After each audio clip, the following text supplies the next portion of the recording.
Occasionally I ride my bike into Yellowstone Park to a spot about 20 miles from town, where a seldomly used dirt road turned right off the main drag. From there, it's about a mile down that road to the Firehole River. Just before the river, there on the right, was a green geyser pool which spilled and spewed a small streamlet of boiling water that ran downhill for about 50 feet into the cold river. My secret bathing spot, where the hot water tumbled into the stream, was maybe 4 feet deep and long. Beautiful green grasses swayed back and forward in the gentle river currents just several feet distant. Sometimes I pull up a handful of grass and use it as a washcloth. I never used soap there because I was afraid it was bad for my karma to pollute the pristine river. I could change the water temperature around my body just by moving a foot or so. Sometimes I stayed in that place for 2 hours or more, and when I decided it was time to leave, I'd back up a couple of feet downstream where the water was cold. That gave me instant incentive to climb out and sun-dry in the tall grass that populated the riverbank. It was a wonderful, uncivilized pleasure in a remote area where nothing could interrupt the purity of my naked solitude. Several years ago, with my daughter's Kelly's family, my wife and I drove to the little road. It is paved now, and we walked to the river. I tried to get my granddaughters to swim where I had spent so many peaceful hours. The idea didn't interest them much. That spot, which was so important to me 66 years ago, is mostly overlooked by the occasional passerby. My memories of those experiences are so dear to me that I hope in time all my grandchildren will follow my footsteps to that special place. There is something about nude dipping in a mountain stream that awakes the fantasy of unfettered freedoms lying restless just below the skin of all dreamers with romantic notions of the past, when life was roomier and less encumbered by the rule of social custom. Sometimes, when Kelly curls her long blonde hair through her fingers in the sunlight, I am reminded of those long water grasses, gently waving and twisting in the river. Winters are cold for those without such memories. Surely God underestimated his ability when he created the Firehole River.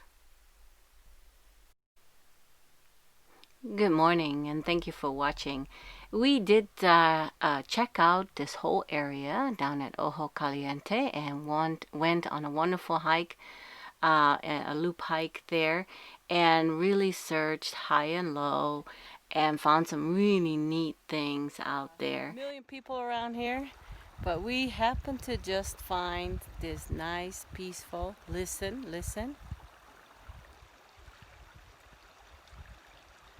little oasis. Nobody here. I mean, look at this beauty. Water. There's a camping site here where Bob had to put water on because some idiot left it. It was hot. And so he put water from the creek that runs right here.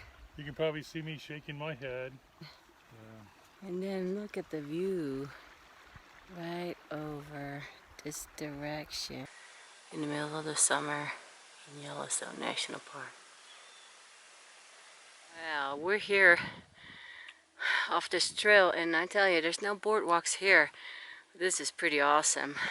I mean, we got views forever, geysers everywhere.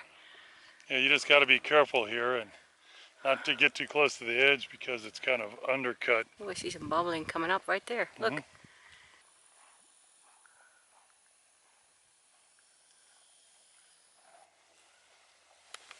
Oh, here's the trail on you. I follow that orange marker over there. All right, I'll come around. Okay, you know when you're in bear country, especially grizzly country, and you see this, and then, oh, just broke off on the trail. And then you see that. Okay. And then you see this Bob. Nothing. Nothing. Nothing. Nothing. I mean, we are alone here. Absolutely. Let's keep it that way. We found a few more trees. The bark was pulled away and been dug in. Bears like to do that to find insects and ants. Anyway, we're gonna keep moving. So we're out of here. Is it there? Still could be. The reason why we look there is because even though Forrest Fenn says you only need a poem and a good map, I do believe that it's important to either listen to his interviews very carefully or also read in his books, either Thrill of the Chase or Too Far to Walk. We like to read the places that he said that were very important to him or very dear to him or very special to him, because when he said he hid the treasure, he said that it was a very special place to him. Anyway, we are heading to a special place for us, and we hope that our grandchildren follow in our footsteps down there. It's our secret baiting spot. However, it's not so secret anymore. Just like Forrest Fenn's private baiting spot, whether it was Ojo Caliente or not, is not that secret anymore. There's a lot of people that pass by there now. Not so much bathing, but definitely a lot of people passing by there at the moment. We are gonna turn here to the left and do some river bathing ourselves. Hopefully we are alone by going this early in the morning. And we're gonna be enjoying that special place to us. And when you are looking for the treasure, remember just a few words that he said in the little video, True New Mexico. If you haven't seen it, you may want to see that. I'll put a link to it. And he is talking about when he is at the treasure chest and what he sees and smells. I will play that for you, and then we'll show you our secret baiting spot.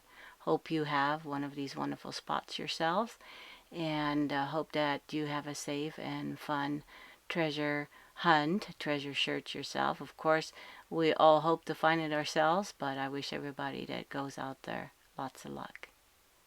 Thank you for watching. If I was standing where the treasure chest is, I'd see trees, I'd see mountains, I'd see animals, I'd smell wonderful smells of pine needles or pinon nuts, sagebrush, and I know the treasure chest is wet.